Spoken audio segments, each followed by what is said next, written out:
महाराज जी, क्या हम अशुद्धि अवस्था में राधा कृपा कटाक्ष स्तोत्र का फोटो कॉपी करवा के पढ़ सकते हैं या नहीं? उससे याद हो गया हो तो आप चिंतन ऐसे कर सकते हैं, वगैरह ग्रंथ लेकर पढ़ना निषेध है। तो 3 दिन पवित्र दशा में भगवत चिंतन कर सकती है, जो पाठ याद है उसको सुमिरन कर सकती है। माला लेना, ठाकुर सेवा करना, रसोई बनाना, ग्रंथ पढ़ना, ये गृहस्थ धर्म में जो माता बहनें 3 दिन पवित्र रहती हैं नहीं करना चाहिए। ऐसी शास्त्र मर्यादा है। फिर जैसा ठाकुर जी प्रेरित करें, शास्त्र मर्यादा है, ऐसा नहीं करना चाहिए। महाराज जी, जब हम अशुद्ध हैं और भगवान इतने शुद्ध हैं, उनको कोई चीज अशुद्ध नहीं कर सकती, तो फिर हमारी आप अपने आपे को भूल जाओ फिर कैसे? खास, हाँ बस यही तो बात, इसीलिए तो कह रहे हैं नियम से चलोगी तो भूल जाओगी। नियम से चलोगी, बनाई हुई मर्यादा से चलोगी तो शरीर भान भूल जाओगी। और नियम अगर विपरीत दशा में चला गया तो शरीर भाव पुष्ट होता चला जाएगा। ये खास बात है। आप एक पत्नी व्रत ले, आप धर्म से चले तो आपको वैराग्य हो जाएगा, आपकी वासना नष्ट हो जाएगी। दवा अगर नियम से खाओगे ना, रोग नष्ट हो जाएगा। और आप व्यभिचार करें, चाहे जितना करते चले जाए, आपकी वासना बढ़ती चली जाएगी, आपकी गंदगी बढ़ती चली जाएगी। ये नियम है वही चेष्टा। लेकिन एक पत्नी व्रत ले, धर्म पूर्वक चले तो आपको वैराग्य हो जाएगा। कितने ऐसे गृहस्थ हैं जो वैरागी हैं, पति पत्नी दोनों घर में रहते हुए भी ब्रह्मचर्य हैं। और कितने ऐसे कि देखो, बोले कितने साल, बोले 90 साल के, तो बोले क्या पूरा जीवन हो गया, खाक बटोरते हैं काम, वही के वही खड़े। सब सुलझने की बात है। तो इसलिए हम पहले शास्त्र आज्ञा पालन करें। तो परम पवित्र प्रभु हैं और हम उनके परम पवित्र अंश हैं, ये बात समझ में आ जाएगी। और जो शरीर अपवित्र है उससे हमारा राग खत्म हो जाएगा। अभी शरीर अपवित्र है, शरीर अपवित्र है तो हमारा भाव भी अपवित्र है, क्योंकि हम शरीर से युक्त हैं। आप कभी ये मानती हो कि मेरा शरीर अपवित्र हुआ? मैं नहीं।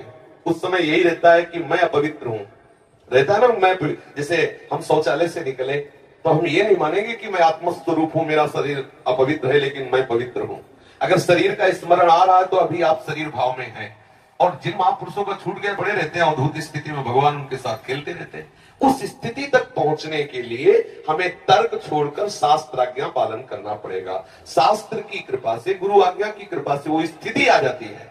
जब शरीर भाव से ऊपर उठ गए फिर क्या है? फिर तो कोई परेशानी नहीं। चाहे लघु शंका की पड़े हो, चाहे शौच के पड़े हो, शरीर अपवित्र है लेकिन वो परम पवित्र प्रभु में रमण कर रहा है। अभी हमारी दशा ऐसी नहीं है। हमारा शरीर हमें मैं करके दिखाई दे रहा है, नहीं दिखाई दे रहा। शरीर की भूख मेरी भूख, शरीर की मांग मेरी मांग, शरीर का कष्ट मेरा कष्ट आ रहा है ना। बस इस राग से छूटने के लिए शरीर को सिद्धांत में बांध दो। तस्मात् शास्त्रम प्रमाणम दे, कार्या कार्यो विरोध, क्या करना है क्या नहीं करना, इस शास्त्र के अनुसार चलो तो शरीर का राग खत्म हो जाएगा। इसका परिणाम होगा शरीर से राग खत्म हो जाएगा। आप पवित्र रहिए तो आपको शरीर से वैराग्य हो जाएगा। ये खास बात है। शास्त्र की आज्ञा पालन कीजिए तो आपको शरीर संसार से वैराग्य हो जाएगा। और शास्त्र के विरुद्ध चलिए तो आप रागी हो जाएंगे, आप आसक्त हो जाएंगे, ये आपको दंड होगा। शरीर संसार की आसक्ति वही तो आपको जलाती, वही तो आपको जन्म मृत्यु के चक्र में फंसाती है। समझ गए बच्चा? जब हम भगवान के लिए प्रसाद नहीं बना सकते, उनको भोग नहीं पवा सकते बच्चा, इसीलिए इस शरीर से घृणा करनी है। धिक्कार है ऐसे शरीर को जो प्रिया प्रीतम से विलग करता है, तभी तो शरीर से राग खत्म होगा। ये अपवित्र शरीर जो हमें प्रभु की सेवा से छुटवा दे, ऐसे शरीर से क्या राग करना। धीरे धीरे शरीर के प्रति हे भाव जाए। जन्म मृत्यु जरा व्याधि दुख दोषानुदर्शनम, भगवान ने गीता जी में कहा, शरीर के प्रति हे भाव होने लगता है। क्या बलमूत्र का भांड है, छोड़ो इससे राग। धीरे धीरे धीरे वो अपने स्वरूप में स्थित हो जाए। अभी इतना ममत्व है शरीर में, कोई ऐसे छू ले तो एकदम ऐसा नहीं होता। तुमने हमें कितना अपना मय पर है। अगर हम ठीक सिद्धांत से चलेंगे तो हम बहुत जल्दी लाभ प्राप्त कर लेंगे। जहां हमारी स्थिति है हम बात उसी स्थिति की करें तो हम बहुत जल्दी आगे बढ़ जाए। होता क्या, हम लोग बात करते हैं छत की, अभी बिल्कुल 100 हाथ गड्ढे में खड़े हैं। बात ये है, शरीर से हमारा संबंध बहुत घनिष्ठ हो चुका है। इतना हो चुका है कि शरीर से हम संबंध किए, ये शब्द भी गलत है। मैं ही शरीर हूं ऐसा है। आप देख लो, कभी दर्पण में तिलक लगाते समय सोचा कि शरीर के मस्तक पर तिलक रचना कर रहे हैं? नहीं। मेरा तिलक कैसा है, यही तो आएगा ना। मेरा रूप कैसा है, मैं ठीक लग रही हूं, लग रहा हूं, ऐसी बातें आएंगी नहीं आएंगी। तो इसका मतलब शरीर राग है। शरीर राग हटाने के लिए शास्त्रीय सिद्धांत स्वीकार करना होगा। जिस समय माता बहनें अपवित्र होती हैं, उस समय वो जो भी भोग बनाती है, वो शास्त्र के अनुसार कह रहा हूं कि जो ब्रह्म हत्या देवराज इंद्र को लगी थी, उसी के 4 विभाग किए गए थे। पहला विभाग स्त्री को दिया गया था और उसके साथ वरदान भी दिया गया था कि उसी अवस्था के अंतर्गत वो जब सृजन क्रिया में जाएगी तो संतान उत्पत्ति की सामर्थ्य उसको प्राप्त हो जाएगी। पृथ्वी ऊषर भूमि, जो उसर भूमि है, ये वो ब्रह्म हत्या का एक भाग, उसको वरदान दिया गया था, चाहे जितना गड्ढा खोद दिया जाए अपने आप भर जाएगा समय पे। वृक्ष वृक्ष की गोंद जो निकलती है वो ब्रह्म हत्या, और उसको वरदान दिया काटने पर भी पुनः आप हरे भरे हो जाओगे, मतलब समय आने पर आप वृक्ष रूप धारण करो। और जल, जल में ठेन बुदबुदा काई, ये ब्रह्म हत्या के 4 भाग के। और जल को आशीर्वाद दिया गया कि कभी भी कहीं भी पवित्रता होगी तो आप उसमें सम्मिलित होगे, जल छिड़को, आचमन करो, जल के द्वारा पवित्रता। ऐसा 4 वरदान भी उनको अलग अलग दिए गए और उनके लिए विधान भी किया गया है। देवराज इंद्र को जब ब्रह्म हत्या लगी थी तो शास्त्र में मर्यादा चली आ रही है, अगर इसका हम पालन करेंगे तो शरीर से वैराग्य हो जाए।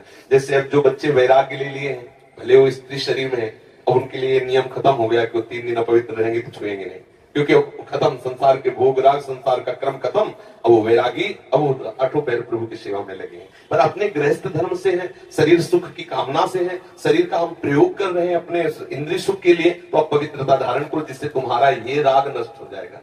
समझ रहे हैं ना? नाम जप तो कर सकते हैं आप। हम बता देते हैं, गृहस्थों को भी कह देते हैं कि आप मंत्र चिंतन भी कर सकते हैं, माला से नहीं, मंत्र चिंतन भी कर सकते हैं। स्नान किया, मंत्र चिंतन कर रहे हैं, भाई अंदर हमारे जो चिंतन हो रहा, शरीर ही तो अपवित्र है, बाहरी चेष्टा नहीं करेंगे। हम मानसिक ठाकुर सेवा भी कर सकते हैं, मानसिक पाठ भी कर सकते हैं। हमें चतुरासी याद है तो हम ग्रंथ नहीं छुएंगे, ऐसे पदगान करेंगे, नाम कीर्तन करेंगे, ये सब हो सकता है। लेकिन प्रगट में जो शरीर द्वारा चेष्टा होनी है तो फिर उस समय 3 दिनों तक ऐसा शास्त्रीय महापुरुषों का और संतों का आदेश है, तो हमें वैसा पालन करना चाहिए।